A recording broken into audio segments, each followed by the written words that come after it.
So I'm really pleased that we have time to really dig into this topic a bit. And we also have 3 individuals that can help animate these concepts. We also have this book, Lessons from Linked Learning High Schools about Integrated Student Supports, which is going to be released today and is going to be available to you all, but I'm not going to let you see it right now until later. Because I want you to spend time with me listening to the folks who are the researchers that made this work possible and that have been leaders in this field for a very long time. It's an absolute pleasure and honor to welcome the 3 people I'm about to welcome. They have been part of the linked learning field for a very long time. And when I started this work, and I think they will attest to this, we began this concept of putting college and career together with a focus on and, I went to people that I really trusted and I said, every day in every way, challenge me if we are not meeting the equity bar.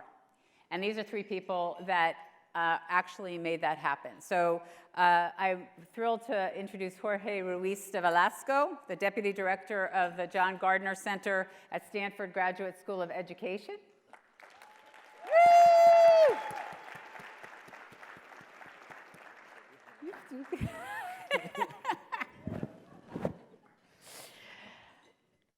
Next, but not second, is Marisa Saunders, Principal Associate at the Annenberg Institute at Brown University.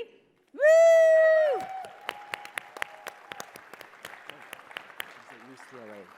UCLA. It's not Brown University, it's UCLA. Yay! She's back to her roots, fantastic. Why does it say Brown University? Anyway, okay, never mind. And last but never least is Liz Guillen, the Director of Legislative and Community Affairs at Public Advocates. Have a seat. Make yourselves comfortable. Hey. Hey. I'm connected. You're connected. I didn't realize that. That's okay. You're going to be mics because you're going to have a conversation. Okay. All right. So we're going to talk about integrated student supports, as we said, and this incredible guidebook that is the product of Jorge's work and research over a number of years. And we want to spend time talking about what that looks like, right? What does it look like when you actually achieve it? And the book really calls on the work across the state of all of you who are doing it, right? So I think it's really important for us to capture that and to have a way to talk about it. So one thing I want to ask you, we're going to use the same process that we did yesterday because we really want, and I think everybody here wants to catch your questions and be able to respond to that. So as we're talking, if you have things that come up, comments, questions, please write them down on the cards, and I'm sure there are little cards on your table. And when you're ready with that, just hold it up, and one of our team will come and grab it, and then we'll begin. So when we get to questions and answers, we'll be kind of ready to go. So thanks for that. So Jorge, I'm going to start with you. I think many people don't know that Jorge started his career, one of his first jobs was at, it goes back to being a civil rights lawyer at the U.S. Department of Education. Woo! You know that about Jorge. And so he has also been involved from before day one of linked learning, right? And has also helped us continue to learn through his incredible research and that brain that never stops. So we want to ask you to give us, you've done the research, you've talked to all the leaders, what are your 2 top sort of lessons learned from the research that you want to share? And I think particularly at how is this done at a systems level? First of all, thank you for this opportunity, for this conversation. I spent the last 3 years sort of spending a lot of time visiting schools and talking with principals and teachers. And I want to celebrate 2 things that I think are going right. I know that we're on a journey, and like Moses, we can see the promised land. We're not quite there. But we've seen great things, and I want to just talk about 2 things. And the way to think about them is to think about a little bit about the way the high schools that we went to and the training that we got and the high schools that we see today in that are doing linked learning. One of those things I think is this high school I went to was this place that had 21st century goals that was kind of hitched up to a horse and buggy structure of system in high school. And in lots of ways, another way to think about it, it was like a giant shopping mall. You could go to school and there was a couple of things that were required, but basically either you knew what courses and teachers you needed to connect to go to college, but you could also wander through the high school and wind up in a pathway to nowhere.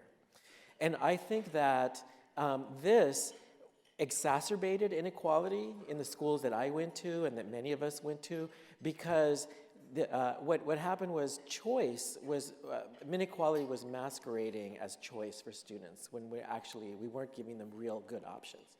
And one of the big structural shifts that we see when we travel around is that linked learning flips that switch, and by making sure that every kid has access to a high-quality core and opportunities to collaborate and learn deeply and engage in inquiry, that is a huge equity driver. But it implies a lot of structural shifts that take a lot of time for schools to do, but we've seen it done well, and we'd like to talk a little bit more about that across the day. The other thing is the social change that's happening. I think that think about the way that many of you were trained as teachers and principals and in the schools that you're in now. It used to be that when we interviewed teachers and we asked them, how do you get better at what you do? Frequently in the high schools, teachers would say, if they're a math teacher, perfecting a lesson, getting good problem set, getting better at content and delivering that content. And now, and what that did was it focused the identity of the teacher as being a master of content, not of teaching necessarily. Now in linked learning high schools, when you ask teachers, how do you get better at what you do? They frequently say, I spend time thinking about how to ignite the passion that students have for learning. And I spend time thinking about how to get every kid engaged in loving learning and in being a lifelong learner. And by becoming student-centered rather than content-centered, this is a big switch that we're seeing that linked learning is igniting. Because when you think about it, content-centered learning, the content is fixed and students' learning varies. But when you become a student-centered professional, somebody who thinks of themselves as a youth development professional, then what you think about is teaching is and learning is a fixed thing that you want for everybody, and the content varies. That how you access it and how you deliver it varies. That's a really powerful equity driver, a big switch, and a big lift. And I really see that happening. That was a long answer. I could not agree more, and I think we see that so much in the room and in the people in this room today, and the people who are leading the field. So Marisa, so going back historically, we began work together when you were working with Jeannie Oakes at UCLA IDEA, and we wanted to begin to push like the issue of equity. And really make sure that as we built linked learning, right, that we were very clearly focused on not replicating tracking, which resulted in a book and a volume that we commend to everybody, which is called Beyond Tracking. And we also have had the pleasure and great, I think, brain power of Marisa as she has continued to work and research and develop guidebooks on equity and linked learning implementation. And as one of the authors in the guidebook, want to ask you to speak a little bit about what you see as what is changing? What's the do different for teachers and teams that is getting us closer to equity? Thanks for the question, and thanks for the opportunity to join you all on stage here. And thank you, Jorge, for allowing me to contribute to this wonderful project. So I think 2 lessons. First is it has to start with teachers. So when we talk about integrated student supports in particular, and providing integrated student supports, it is clearly all hands on deck endeavor, for sure. But when we talk about the shift in teaching and learning so that academic content and students' social, emotional, and cognitive development are integrated, are linked throughout the student's learning day from beginning to end, that shift has to start with teachers. It is something that can't be imposed on teachers. It can't be pushed down on teachers, pushed in on teachers. It has to belong to them. And it has to be owned by them.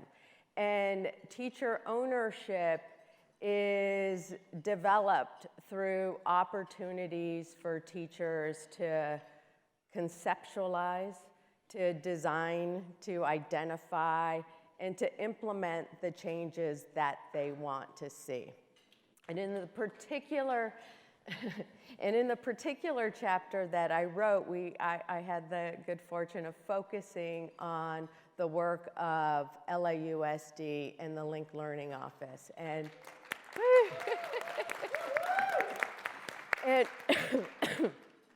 I'm going to simplify this, but the Link Learning Office has developed this very elaborate onboarding process.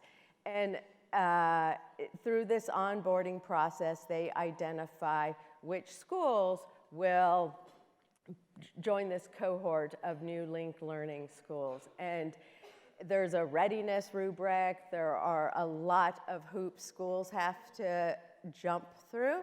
But in the end, I think it is about identifying schools where teachers are ready to own this. It is really about identifying this readiness for ownership. So that is, I think, the first lesson. The second lesson is we have to view teachers also as learners. Teachers need the opportunity to engage in learning processes, to develop new skills, to acquire new insights and new beliefs, to push on these traditional norms. In particular, this norm that has created this divide between academic learning and providing student supports, for example. Teachers need to have the skills and the knowledge to push on that. And this cannot happen when teachers work in isolated classrooms. Rather, we need to create school cultures and systems where we view and value teachers as learners.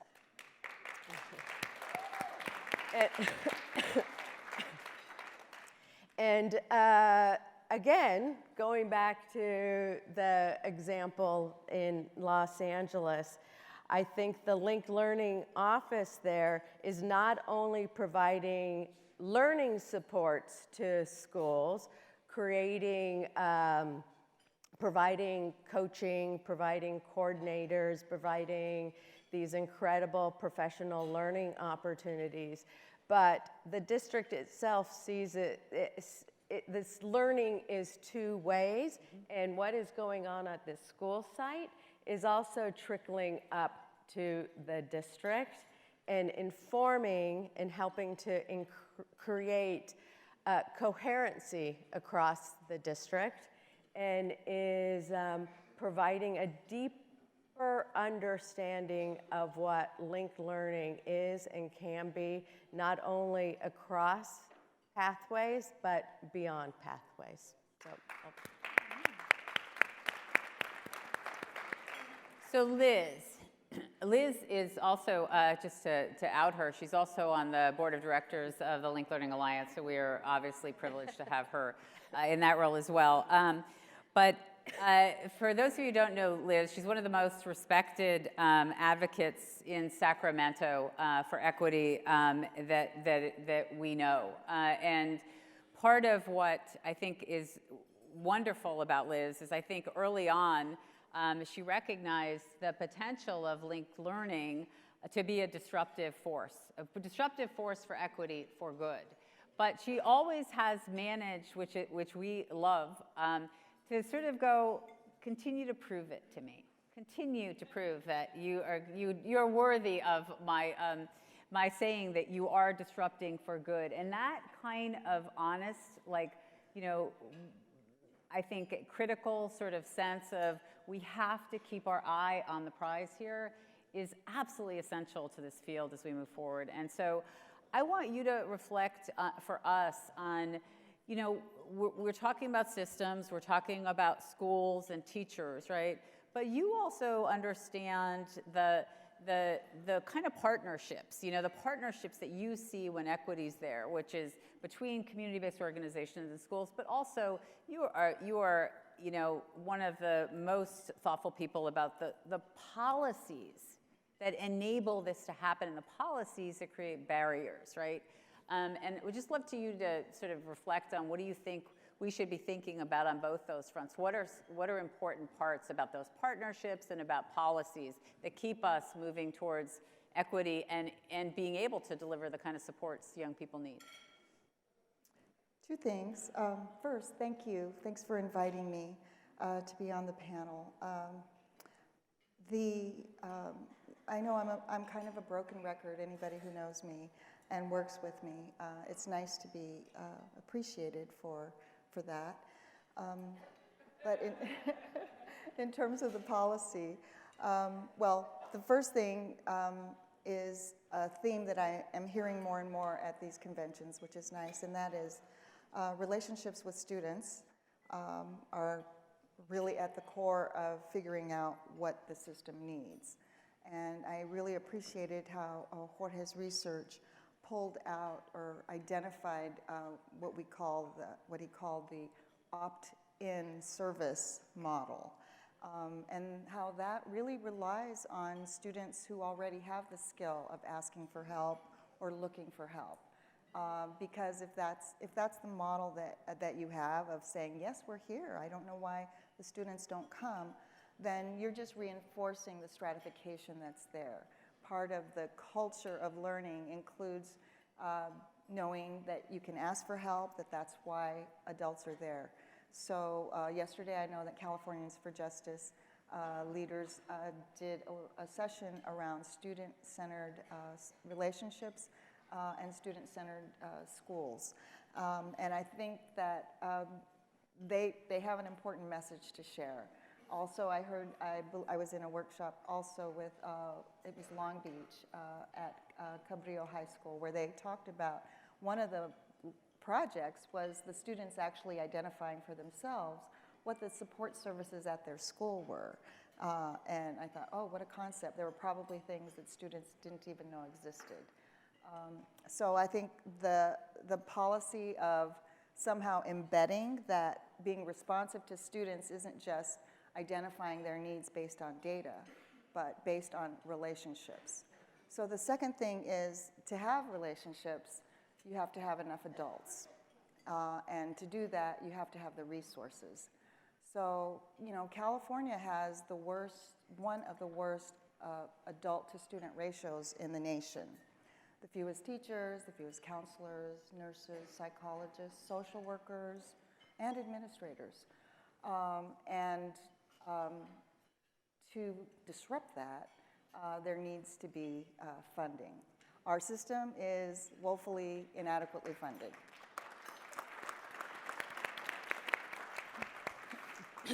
Yay, everybody agrees on that.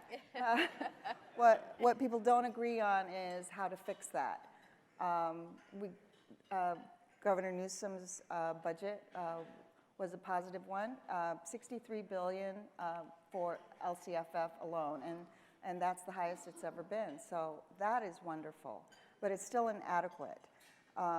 We have to figure out, I know we can figure out, a way to invest the wealth of the fifth largest economy in the world. We can do that. Californians are brilliant, we're ingenious. Once we start owning the system and each other, once those students become part of us and our community, we will figure this out. And there will be some opportunities. For example, I know there's a ballot initiative coming up in 2020, so look out for the information around what is the name of it? The Schools and Communities First initiative. There will be a lot of misinformation. It's a split role effort for Prop 13. I mean, the first since Prop 13 was established. But we really need more adults so that students will have nowhere to go. Everywhere they turn, there will be people saying, I want to know you, I want to have a relationship with you, I can figure out then what you need when I do that.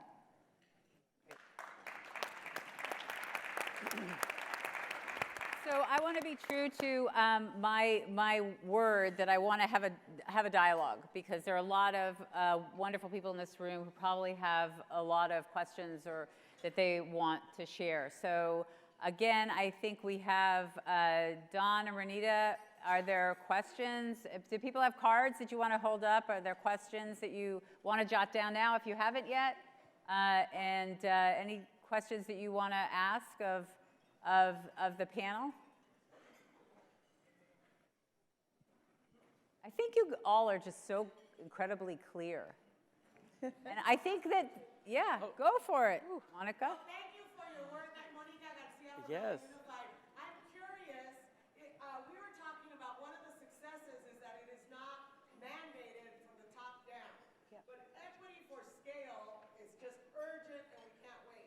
So how would we be able to help more teachers know about this work, but yet not require that people participate in the work, and really change the practice that 90% of the systems across the country are still rooted in what you've talked about? Do you want me to start and then you can? Go for You know, one of the things I learned is from principals is you can't chase teachers around and say, look, do this, you're going to love it, you're beautiful, but you need to change. Teachers need to induct other teachers to the work. And I remember clearly interviewing a teacher at a school, and she confessed to me, she said, you know, the year the principal told us we were going to be doing this, I decided I was going to retire. I was going to quit. And she was young. And, but she, you know, her colleague said, why don't you stick around for a year and just give us one more year and try it. She did, and she said, you know, I've been here 4 years longer, and I love teaching again, and I love working with my colleagues. I don't feel like I'm alone in my classroom, and I feel like I'm working on a team, and I'm learning all of a sudden. It renewed who I was as a teacher, but it was like a fire that spread across colleagues, and it's really the work of teachers to induct other teachers to this way of thinking and doing from that bottom up. That's what I've heard teachers say. Yeah, I would echo that. I mean, I think it gets back to the point I previously made about providing teachers with an opportunity to be seen as experts and providing them with an opportunity to share their expertise with other teachers. But you know, one of the things, it's interesting that this question came from you, because one of the things that I felt was so interesting and insightful about the LAUSD story is they have created, I believe, a balance between the need for spread. There's clearly a desire and an imperative to spread. At the same time, it has to happen with deliberation and with caution. You have a process in place to ensure that it is only schools that are ready to take this on and to own it that are going to move into this direction. I think one of the numbers maybe from last year is that you had 39 schools apply to be linked learning sites. And of these 39 schools, 11 were accepted. The other schools, you provided them really thoughtful feedback and said, you know, to be ready, you have to work on this, this, and this, and encourage them to come back a year later and apply again. And I think we have to create a balance between this desire to spread and go to scale and this idea that schools and teachers really need to be ready to take it on. I think one of the questions also, and I think we talked about this a lot over, you know, and I'm going to keep pounding it. I mean, I think that I think that we are very clear that, you know, collectively, I think that there's a balance to get to scale. But if you get to scale with lack of quality, we should just all go home and forget this work, right? Because that's worse than not doing anything, honestly, in a way. So I think part of what is, love you all to reflect on a bit, and again, if there are other questions, but I think there are also enabling conditions in districts, right, that allow the leadership to lead that sort of transformational strategy.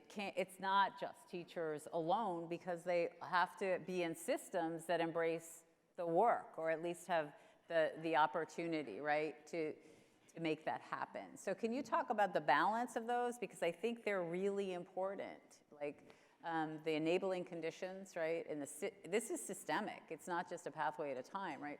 So what are those qualities and conditions, right, that allow the work in the buildings to happen? You know, well, I don't know the answer, but I will tell you what principals tell me. So, there's no teacher and principal training program that prepares teachers and principals to walk into a linked learning pathway school or program and know how they're supposed to work. The way that we train principals and teachers is still a horse and buggy operation.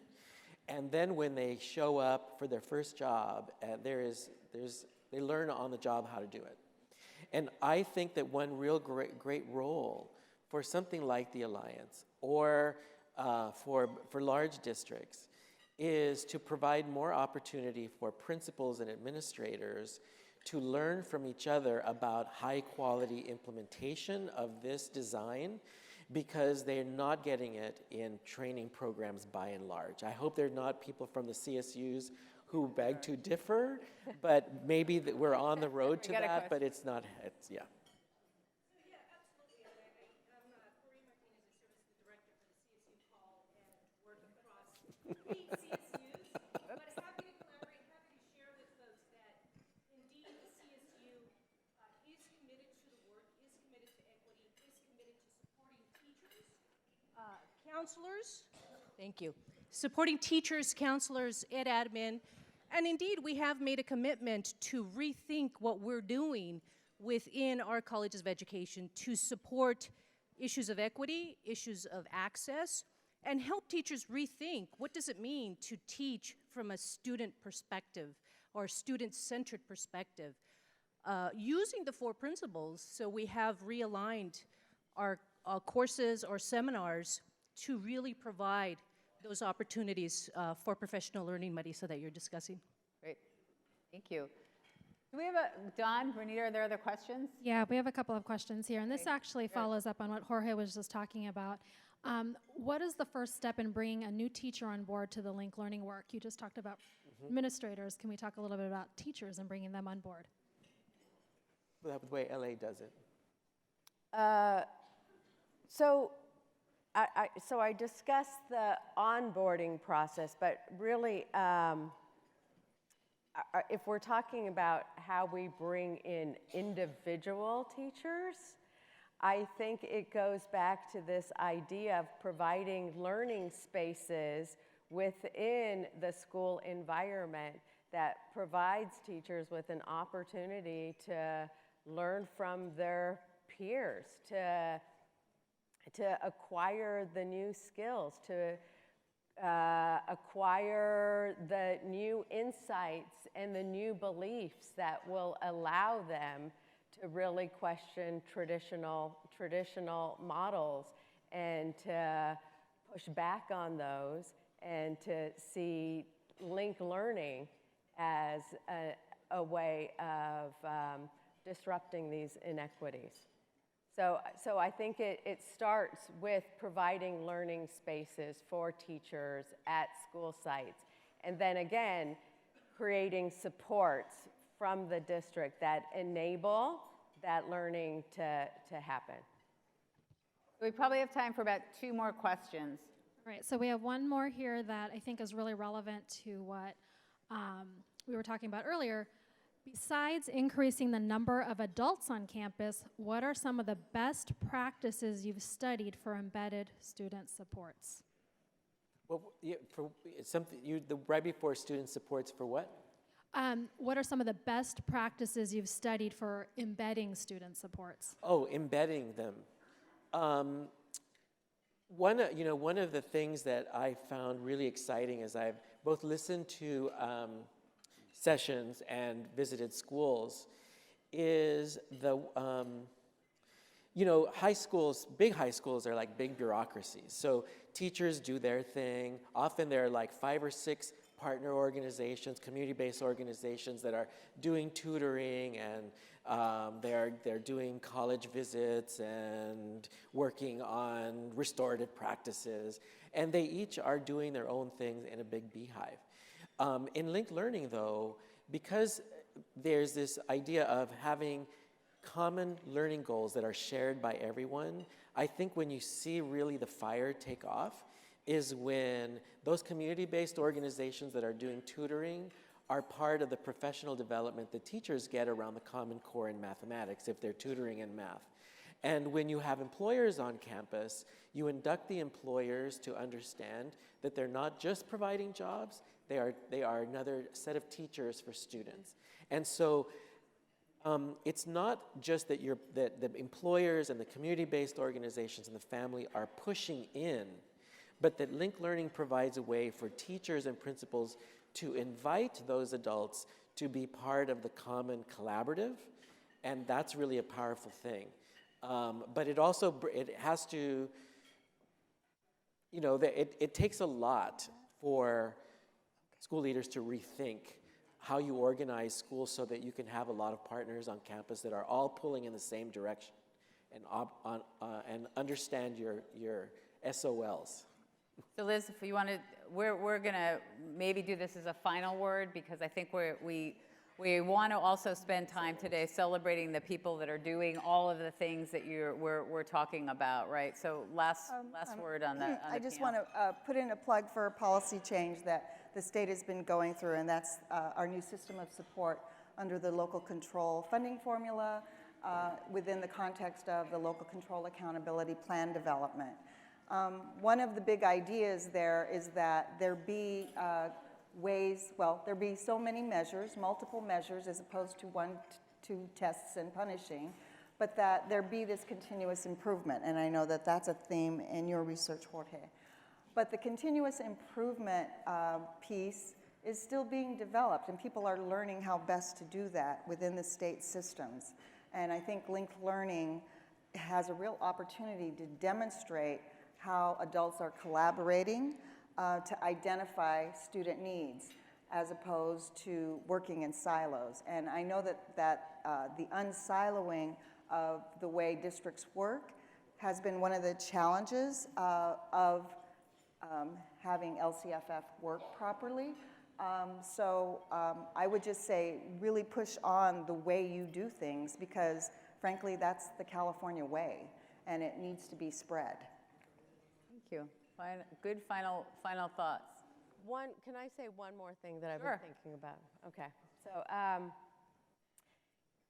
I've spent time across a number of schools, and in watching how teachers in this attempt and goal to provide, to meet the needs of the whole child, they are demonstrating to students love and care. And in demonstrating love and care, they are teaching love and care.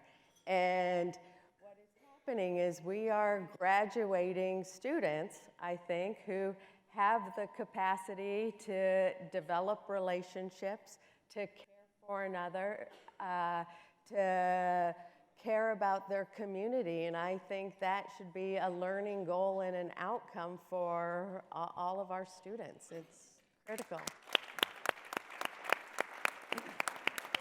Thank you for saying that. Thank you for saying that. I think that is absolutely what is so palpable in any of the linked learning environments that I've been in. There's a sense of, as I said yesterday, young people feel absolutely and utterly seen and cared for, and that is an important lesson to be learned on a daily basis. So help me thank the panelists.